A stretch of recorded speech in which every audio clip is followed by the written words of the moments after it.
I must have it. My desire, necessity requires food, sex, drugs, death.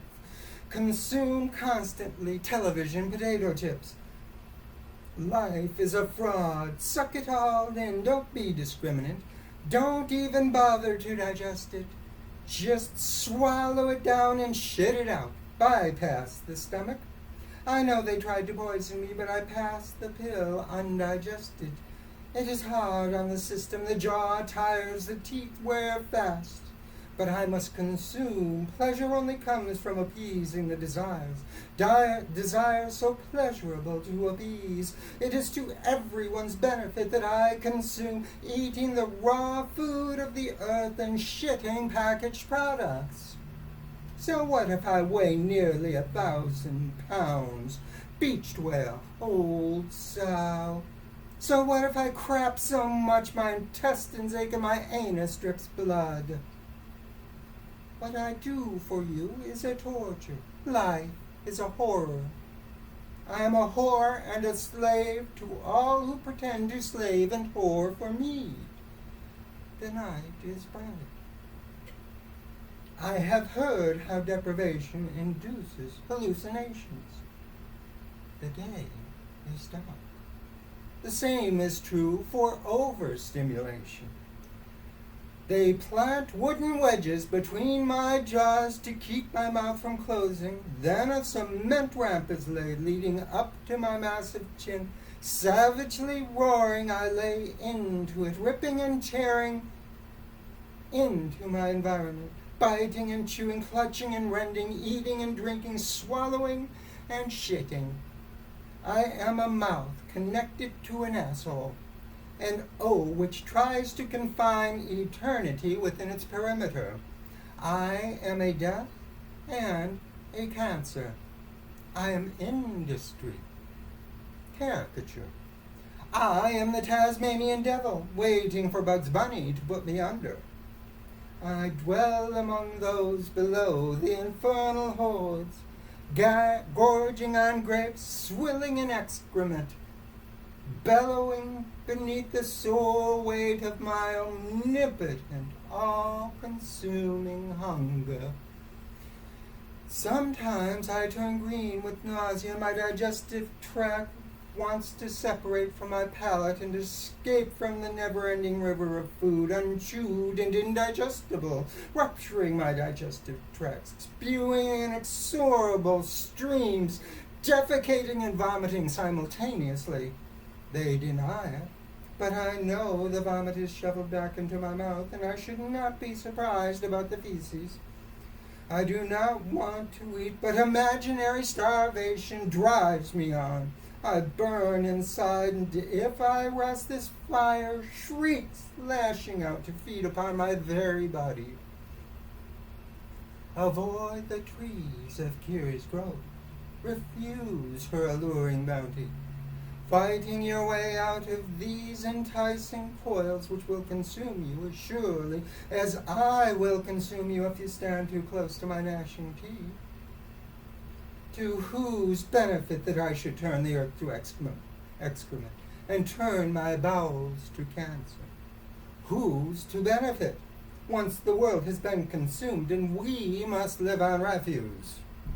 Whose benefit, wishing to see the world reduced to a pig pen and mankind to hogs? I shall refuse to eat. Hie myself to the highest tower of this tall palace and throw myself out, plunging to release. Peace to the world. But even if I could lift my body up the endless flights of stairs, never could I find a window wide enough to fit through. Fuck my face. Let me mouth your rose-petal lips, lubricious folds, and drink your hormonal juices. Careful I don't forget myself and mistake your flower for food. Devouring your desires, love everything that crosses my path. I shall eat this world and make it cry, if not from pleasure, then from pain. Forgive, relax, forget, expectorate. They catch us young, an easy mark, a captive audience, an open market. Handing me the axe, they pointed to the tree. I cannot tell a lie. Water snakes undulate in the quiet pool, drain the pond and dredge its bed, clear the feeding springs that they may flow unimpeded. Fish and oysters, deep water delicacies, let the fishermen fill their nets for me.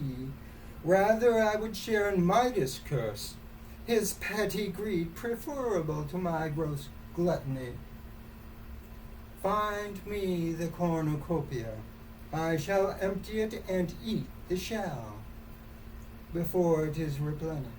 Ceres shall pay dearly for her dreadful curse. I am death, the convict sentenced to execution is laid upon my table, and all who grow weary of life hunger for me as I hunger for them. Rest my mind, thought provokes desire. Meditate on peaceful pastures, clover, heather and coltsfoot stir in the slight breeze. Bees navigate from flower to flower, leaving no stamen unstroked, no nectar unsipped. Furrow-weaving mice carry seed to their nests, while timid rabbits nip tender shoots. Overhead are flying cardinal laughs at the cornfield crows who see not the farmer's approach. Far above floats a cloud rich with rain, dropping spring showers to wash and bless the land. Rabbits and mice, bearing under, continue to feed and hoard. The crows take to wing as the farmer aims his shotgun, and fires dropping 1, 2, 3, while the others flee. Water cannot stop the fire which rages across this land, devouring everything, corn, clover, rodents, and farmers, leaving only sterile, scorched soil to mark its basket. Inextinguishable, all-consuming fire burning until nothing left for fuel, it chokes upon its own flames. Have this carved on my tombstone, if there are any stone carvers left. I am the life-consuming flame. Here come the poor to beg for food, and novices wishing to learn the secret of my insatiable hunger, as if the world could feed more than one Erysichthon. It is not right. I cannot share. Let children starve in Africa, that I might stuff my face. I bear this curse for all. They fear me who harvest my fields and orchards, fearing if they eat 1 ear of corn, 1 apple, they must make up for the loss with the meat of their own bodies.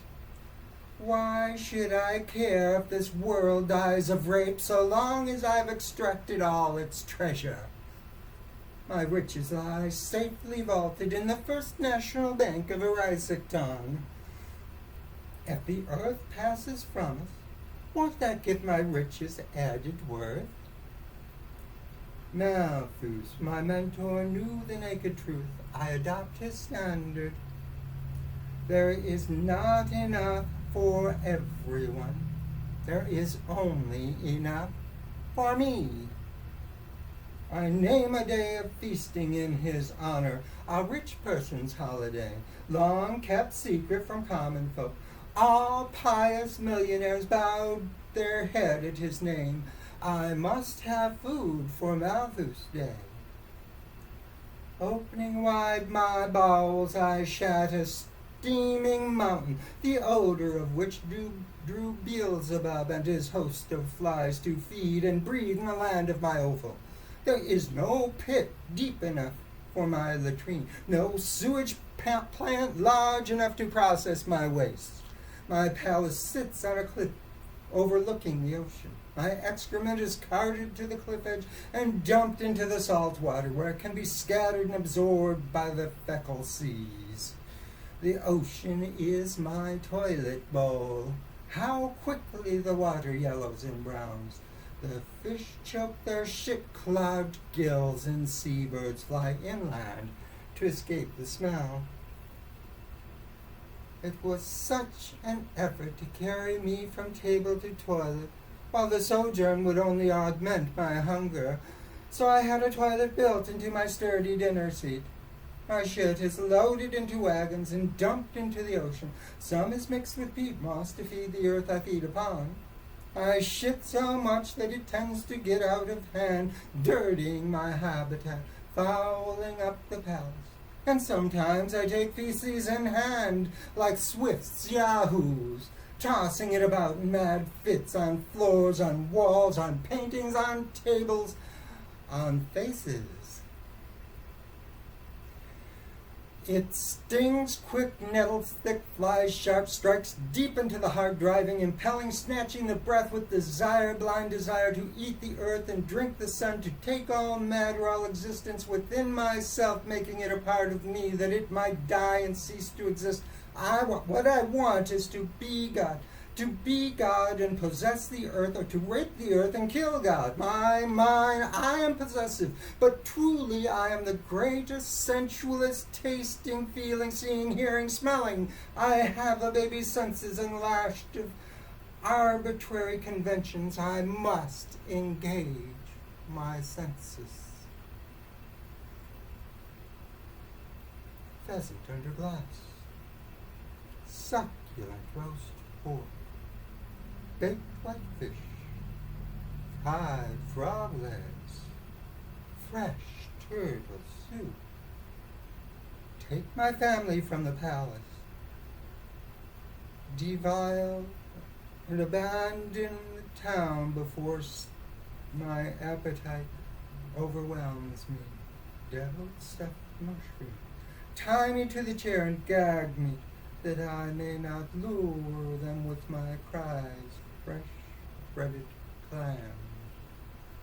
I shall not be bound long, I shall bite through the gag. Curried rice, and eat it.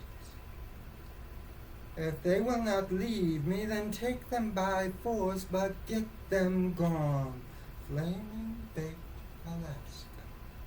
Leave me to my hunger, let the monster meet its own end. Potatoes au gratin.